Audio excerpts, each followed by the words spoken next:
tansah marepang moreng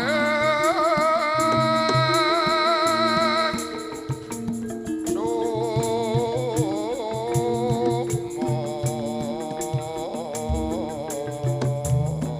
ngono kuwi jangono ning jangono sinukmaya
saking liyap pengat luyo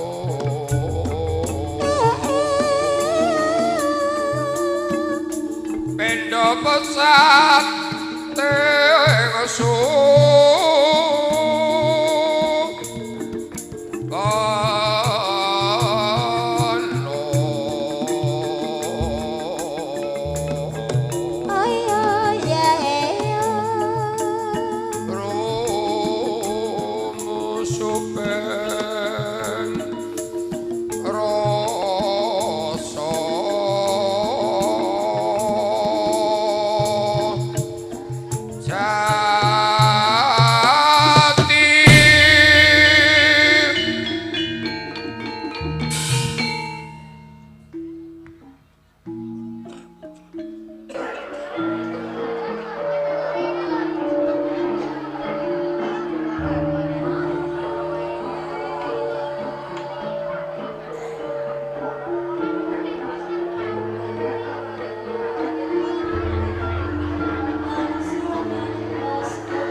Kakanglah banyak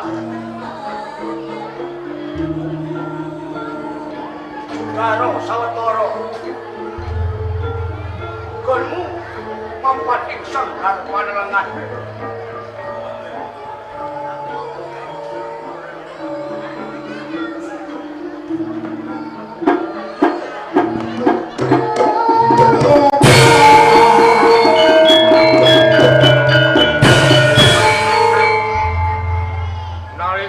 kakang manjing jroning sanggar pamujan pun kakang melengopo lawan kuwi kakanglah banyak bebasan kumun setahun jembleng sak pendeng goning talak broto mapan ing sanggar panelengan wis jangka 40 dina wis jangka 40 dina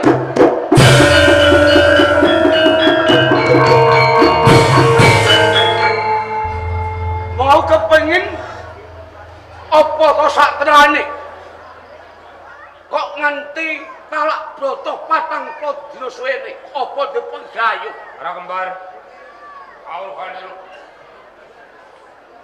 Lamun ing titik kala mangsa iki Juwita Prabu Tribhuwana bakal misuda sawening nayaka ing negara Majapahit minangka patih Hamangkubumi. Mula di uripun Kakang Talak Broto ngengenake marang nggonku aneges marang panguwasaning Gusti kang gelar jagat. Pun Kakang kepengin dadi patih Hamangkubumi ing negara Majapahit.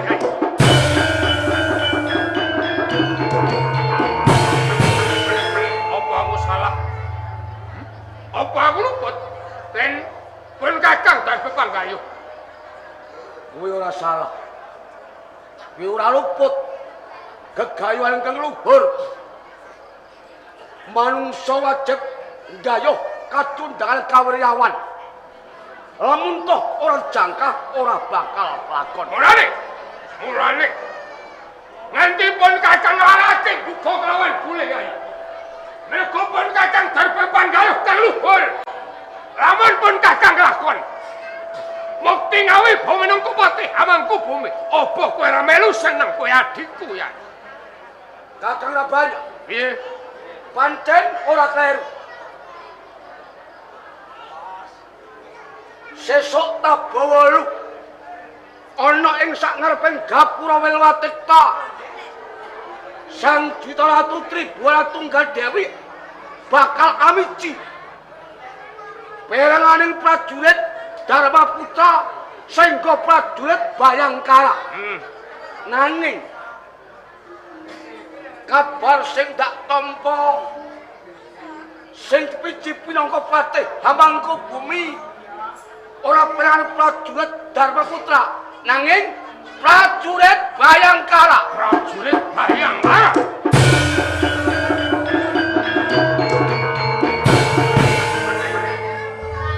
Apa Prateta? Kawrono.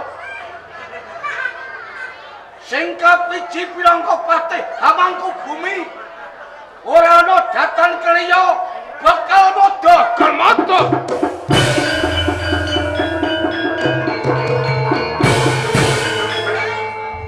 Apa kowe ora kleru? Kowe menapa marang pekabaran iki? Mengko bek kabar kang tok tampa kuwi kabar kang lembara. Apa tau goro? Padha-padha prajurit Dharma Putra duwe labuhan ing Majapahit nanging kaya-kaya disiasati sang Juta Ratu Tribhuwana Tunggal Dewi. Apa sebabe pun Kakang kandha kan kaya ngono ya? Apa? Lan sapa bakal modho kuwi? Lan apa labete tumrap negara Majapahit? Lamun arep kawisuda menapa patih Hamangkubumi iki jenenge Tribhuwana ora adil. Trumapla labane kabeh para kadang kadian. Kamelu lobo tumrap negara Majapahit. Mula dina iki ora selak batinku kagol atiku. Kowe kelawan aku prajurit bela negara Majapahit.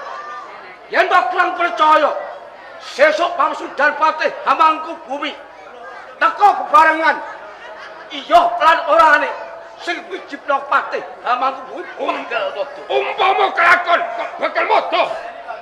Diwisuda menapa patih Hamangkubumi tak gugate batu patih.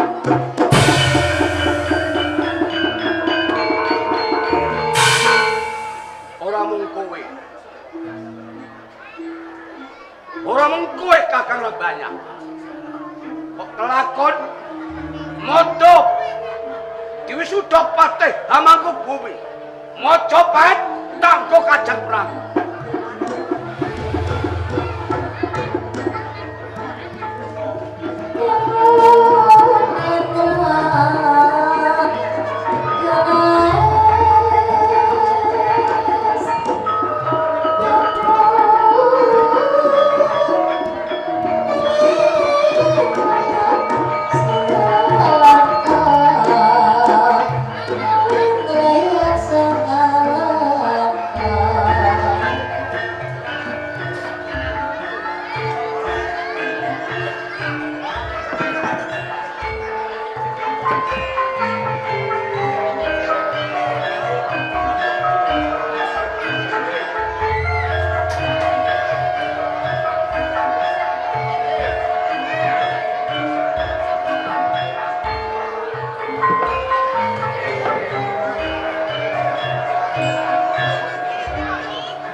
Pancen sampun wonten tandha pitaken salebetipun manah. Awit kula ugi sampun sepuh sampun mupa marangkani wonten ing kaping kalihipun serat ibran ingkang sampun kula tampi Jita Ratu badhe kami sida dening para saka gumun ing negari. Lajeng sinten? Jwita Prabu Nuwun Sewu. Pancen pekabaran ingkang kula tampi. So, para nayakaning praja ingkang sami munandika. Bilih ing negari Majapahit badhe wonten wisudan Patih Hamangkubumu. Duh Jwita Prabu. Sarene ingkang abdi banyak sawetawis boten nderekaken sowan wonten negari Majapahit. Lajeng sinten ingkang kapiji lan kapitados nglenggahi gambaring kepatihan Mangkubumi Jangjuwita. Raban. Lho, Yen pancen jeneng sira kepengin mangerteni yen panjenenganing sun bakal ngangkat kawula ana ing Praja Majapahit nggih. bakal kawisuda jumeneng pepatih Hamangkubumu ana ing Praja Majapahit. Pancen kanthi pasarujukane kawula kabeh ana ing Praja Majapahit panjenenganing sun bakal ngangkat pepatih Hamangkubumu ana ing Praja Majapahit ora liya Bakal Mada. Bakal Mada.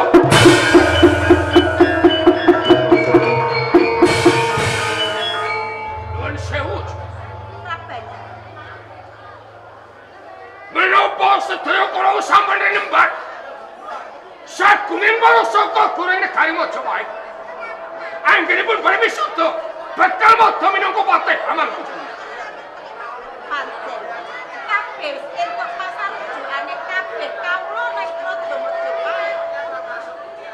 Menawi ngaten kula saged mestani para saka goreng negari Majapahit anggenipun mikir boten mawi bathok ning mawi dengkul. Nuwun sewu Judha. Kaya menapa ingkang abdi matur ingkang kados ngaten. Sinten Bakal Mada menika? Wong bodho ela-elo. Wong kaluradan bekawara bab tata negara. Menawi kaman Bakal Mada kangkat minangka dados patih Hamangkubumu. Kula ibarataken satunggaling brahmana ingkang parikedah garap saben utawi tiyang tani ingkang parikedah maos wida. Napa labuh kabetipun Bakal Mada? Bakal Mada saugering negari Majapahit wonten perang tuwuh prastawa. Babar pisan boten nate ketingal irungipun. Nanging Jwita sasampunipun negari tentrem tiyang ingkang boten ngertos dhateng lelabuhan badhe medhengken minangka patih hamangku bumi. Menapa menika namiyate? Boten. Boten. Ora dilenggon ngerti ra banyak. Awet bakal modo boten kagungan lelabuhan wonten negari Majapahit. Kula boten sarujuk. Kula boten sarujuk.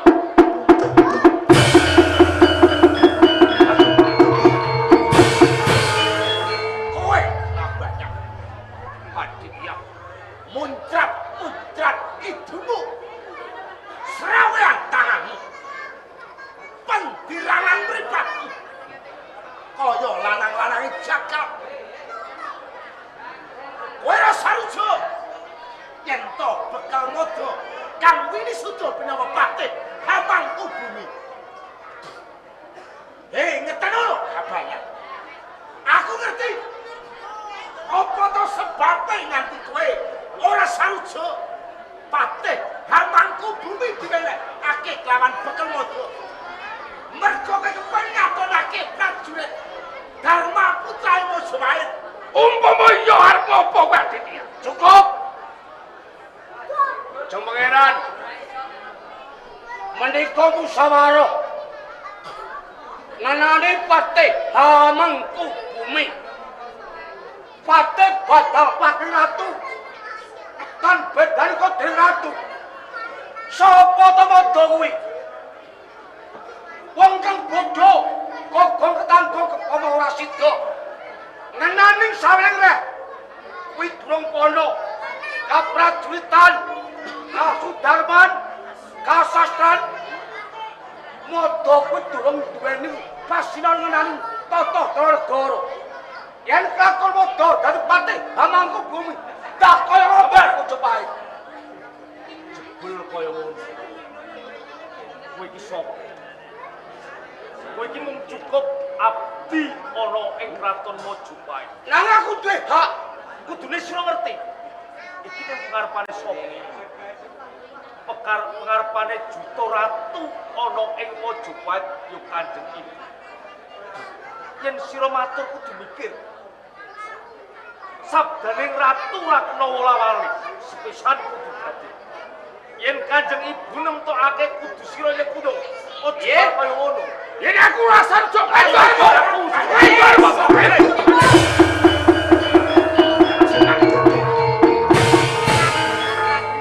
Aku pasti aku redam ora rakake. Mbak. Ayo dirakake. Arep apa iki? Heh? Ora nganggo tatanan blas pisan. Amane ya tadah nggih. Upamane bekel modo diangkat dadi patih hamangku bumi. Nggih. Menawa sira nganggep bodho. Lah gunane apa kowe juga pinter? Apa ora iso warah lawan bekel modo ngenani kaprajuritan lan kaprajan. Nuwun sewu, Paman. Panjenengan tiyang sepuh, saya badhe lepat, Paman. Ayo tadah luput tunggon iki. Menawa to kelambahan. Satu kali patih hamangku bumi. Namung derekaken dateng saka guru sanesipun. Menapa badhe kelambahan patih kok elu kaya boneka. Kira mergo saka rumah tamu. Mula ana tetembungan wong gething ora kurang ing panyacak. Ya kaya kowe iki. Apa boten? Coba nek kowe ndakwa bekel modo ora duwe lelabuhan babar pisan ora labane. Nggih, rikala nalakon pembuntakan Raputi Rasmi. Ratu-ratu ning tanah Jawa ing Majapahit sing nyelametake sapa? Apa kowe? Apa kowe? Ora to. Nanging bekel modo. Ewa semono upamane diangkat dadi patih hamangku bumi lho kok ora kate. Lah niku pas jan mawon. Kok iya kabeh iki tuture apa sing dikersake ta? Kowe manegare Majapahit. Sampun sampun. Paman Nggih. Arya Kadang. Monggo kalajengaken saking to. Aku gunakan. Penci panjenengan ingsun ratu ana ing praja Majapahit. Menawi wekdal sakmenika panjenengan ingsun netepake menawi to bekel mada ingkang ingsun jumenengaken patih hamangku bumi wonten ing praja Majapahit.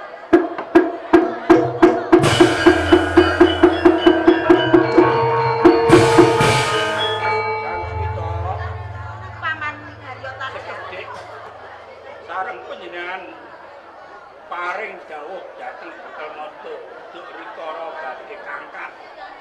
Kula mireng piyambakipun badhe sumpah wonten ing ngandhapipun Gapura Wilwatita.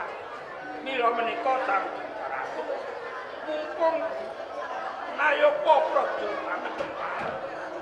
Sumpah kawiwitan.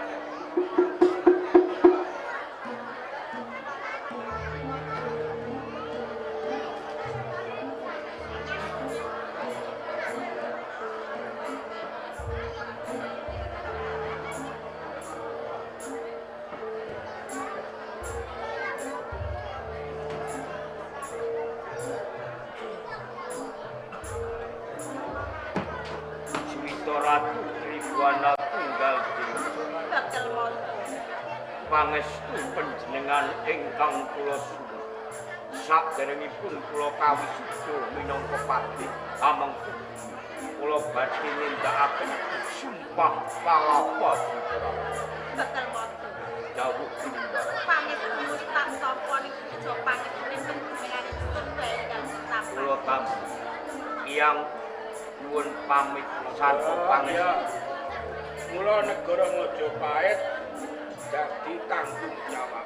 Kaben Hati-hati ya. Kanjeng Pangeran Hayam kita pamuji panjenengan. Lan uga Kanjeng Pangeran Hadiyawa pamujimu sing kakang.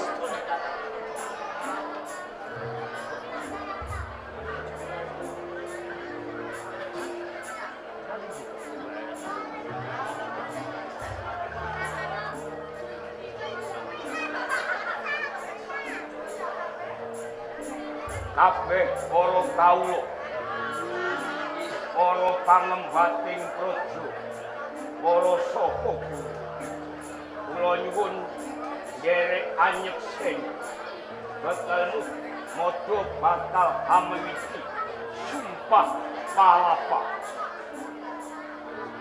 kanthi tondo bukti gendera kula klopo kagem amiwiti sumpah kula wonten ing sak ngisoripun Gapura Wilwatita kanthi dasar catur prasetya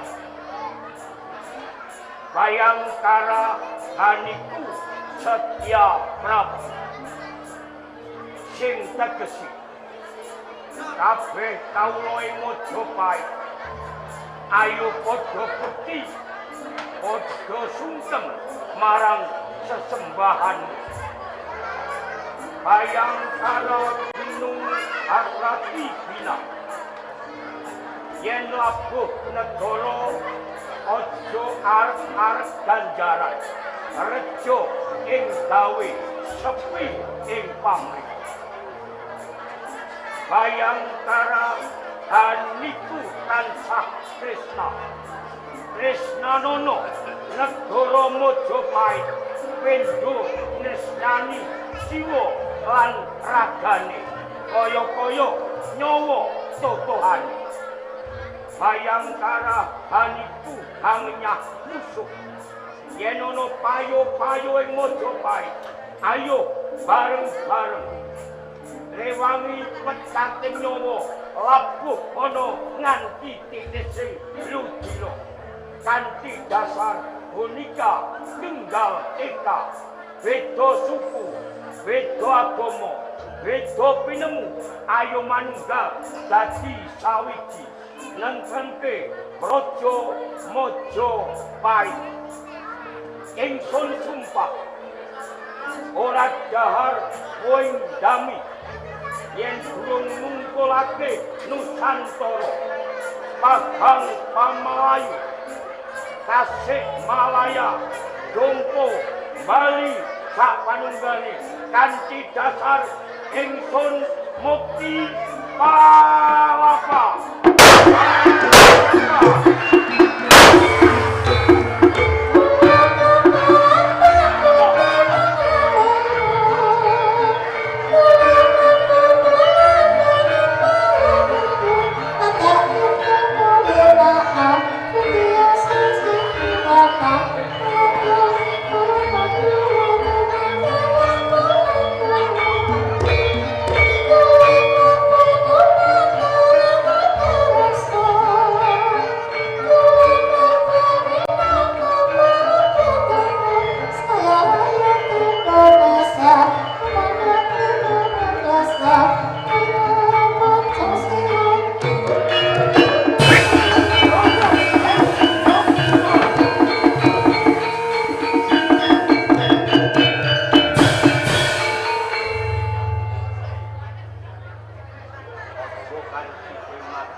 Perkarane Gajah Mada.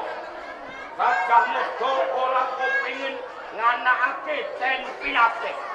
Sing dikarepke Gajah Mada nungkulke Nusantara kawula dadi sawiji ana ing kraton Majapahit. Sapa sakrane? Aku Senopati Indropati. Sapa Kadipatih Pahang. Apa Malayu?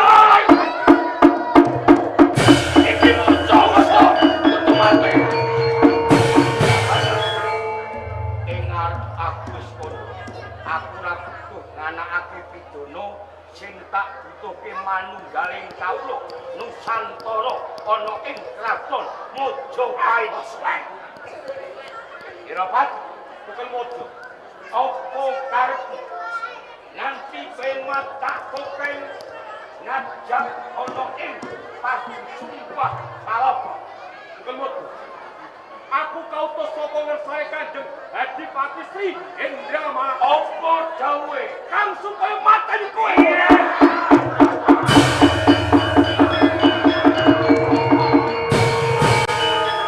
Kon mateni karo aku. Nanging aku ora butuh bareng dijono kan. Menang saura.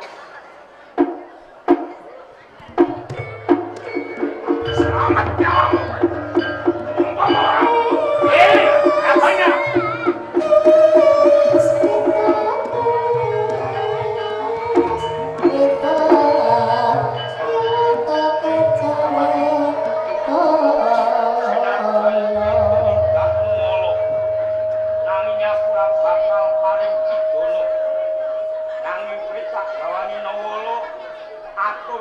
Sesembahmu Sri Indra Malaka ana ing kraton Pahang Pamalayu. Yen kaya ngono aku jaluk pamit putri.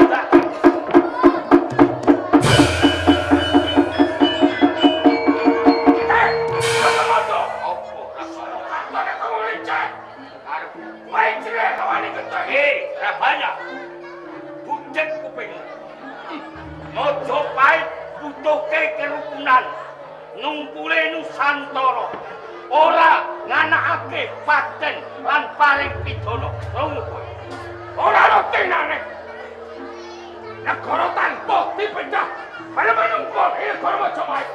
Kabeh para syukur yen kabeh ora padha wani nungkulake parang tak pecah. Rabanya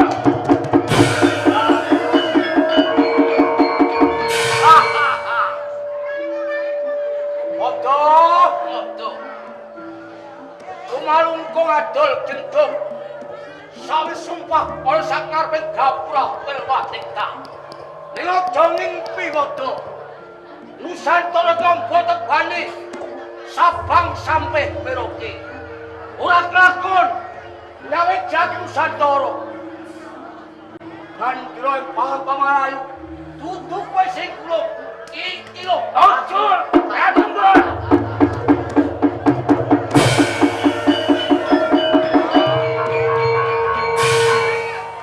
Ora banyak ra kembar kae.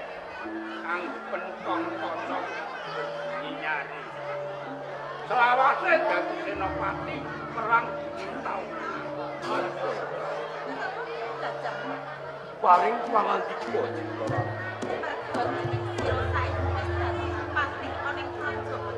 Mekah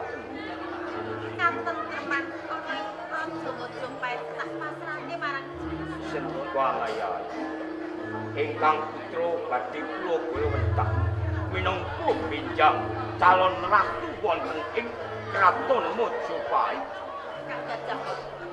Pancen jenengane ingsun bakal masrahke putra Wayang Wura Mekah kaya jenengan kula wentah ing benjangipun dados satriya ing kersa. matur sembah nuwun Cinta Ratu. Kanjeng Pangeran monggo kula dherekaken mapak wonten ing kraton Mojopahit. Kaya iki tansah mangestu marang Monggo kula dherekaken.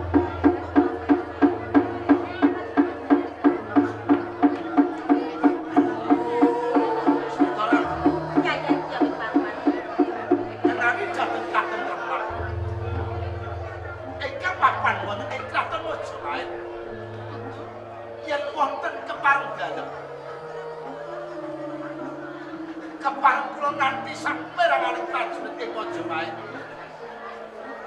Mangsulaken dhateng tiyang-tiyang saking pahang pamalan. Yaya Jawabwan. Yen pancen sira bakal yen marang prajurit tentremake praja Mojopahit.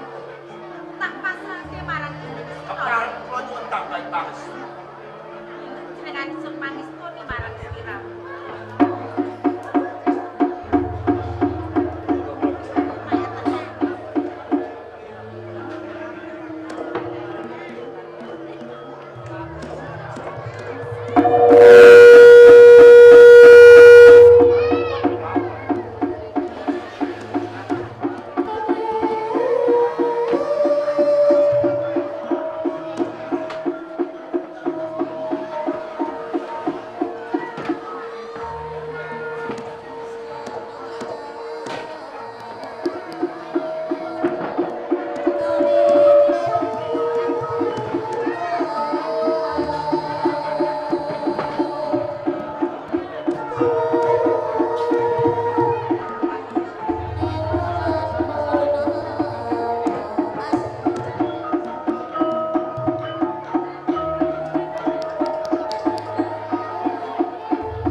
dalam sewu Kanjeng Adipati Indramalaka ing menapa panjenenganipun boten kersa paring pangandika dhumateng sedaya para saka guru wonten ing Pahang Pamalayu ingkang mangka kalenggan menika panjenengan sampun dipun atur dhateng sedaya para saka guru sejatosipun Kanjeng Adipati menapa tuhunipun ingkang panjenengan penggawe monggo kula aturi panjenengan menika paring pangandika Kanjeng Menika laras Kanjeng Adipati Sri Indramalaka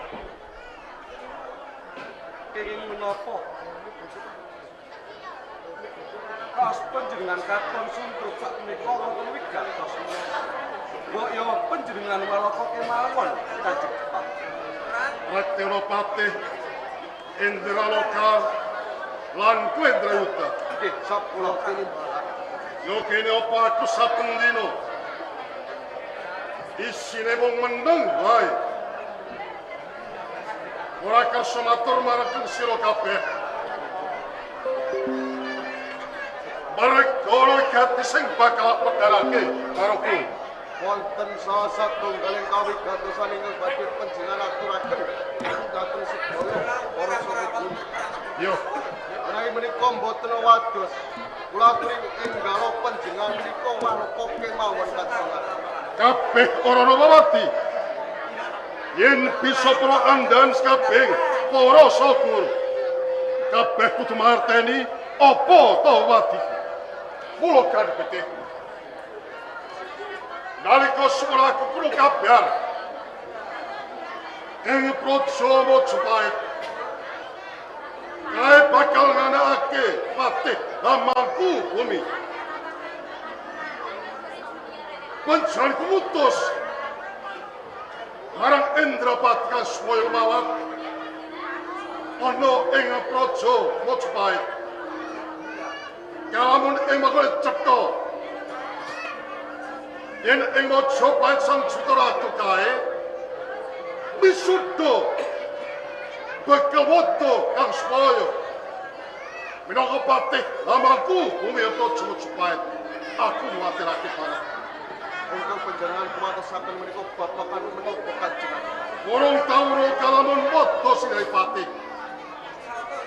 Kemene bang sumpah ing para Mojopahit bledet ananing ori paham pama lain. Dados tunipun panjenengan boten sarujuk menawi ingkang kawisda napa dados patih amangka bumi menika. Babar pisan aku rasa rujuk yen moto minangka patih amangku bumi praja Mojopahit. Amit, amit, salam kalimat tabret, macam keluarga dengan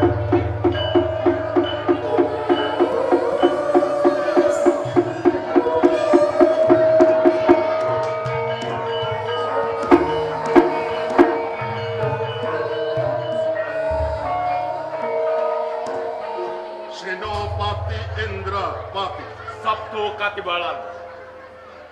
Basuki Swanu ono ing Kabupaten Pahang Pamalayu. Pikantuk berkah mewah pangestu panjenengan. Wangsul kula wonten ing Pendapi Agung Kadipaten Pahang Pamalayu. Kalis ing Sambikala namung kemawon Kanjeng. Boten katalumpen kula ngaturaken sungkem pangabekti mugi katur. Tak tomo pangestu tampanono. Sanget ing pamudi mugi ndadosaken jimat. Indrapati, Dawuh apa bener Mojopahit ana wisudan patih hamangku bumi. pancenipun kapala leres yen to wedal sapunika. Negari Mojopahit ngawontenaken jumenengan patih hamangku bumi Kanjeng. Banjur sapa sing diangkat? Ingkang dipun wisuda minangka patih hamangku bumi. Boten wonten kalih namung seturan bekel modo Kanjeng.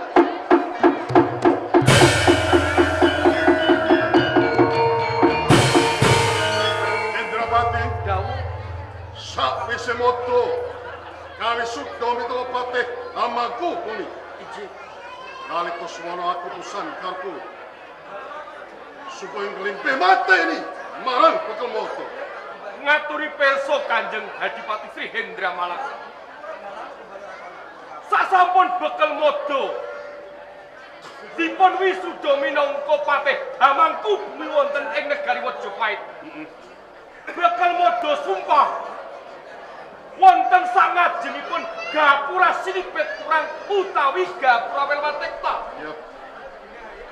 Bekel modo boten badhe nedha woing dami. Yen to dereng nyawijikaken Nuswantara kejawi saking menika Kanjeng. Negari ingkang badhe dipun telokaken ingkang angka sepisan Kadipaten Pahang Pamalayu.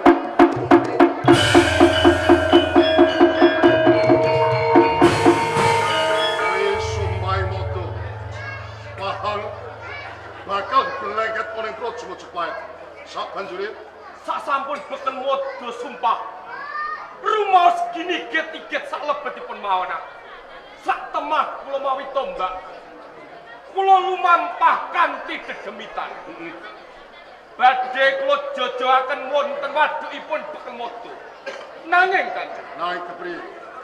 keranten bekel modo lipet sanget sak temah kula kacebeng Kanjeng.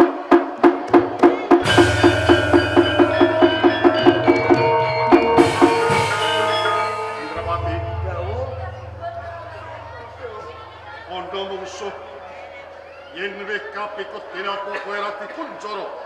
Ora napa pitone Praja Majapahit. Kanjeng Adipati. Rahayunipun kula mboten nampi pidana nanging wangsul kula saking negari Majapahit. Bekel modo Kintun Nawala ingkang parikedah kula aturaken dumateng Kanjeng Adipati.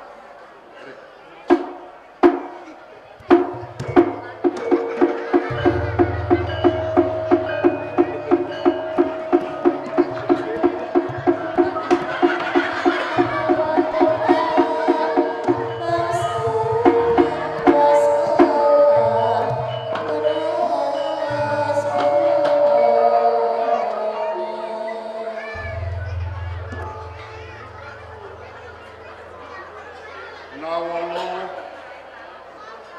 katur marang Kanjeng Adipati Sri Hendramalaka.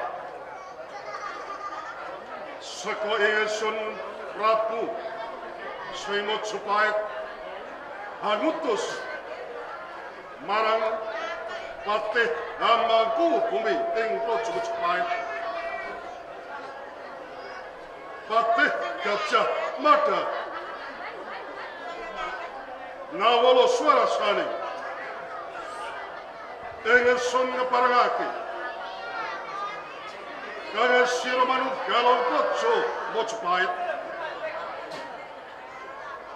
yen kang sira ora kersa manunggal purba masisa dak pasrake marang Patih Hamangku Bumi ing Praja Majapahit Gajah Mada.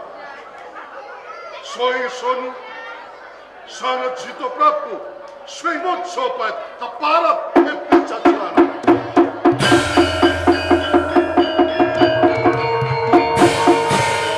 Raktara Patih Indramalaka lan kowe Indrayuda Indrapati mumpung drog pacut Praja Majapahit Tamatko ono ing pahang Pamalayu. Aku tus karepe kabeh. Krek lambet prajurit disiono. Kapan oleh Praja Majapahit.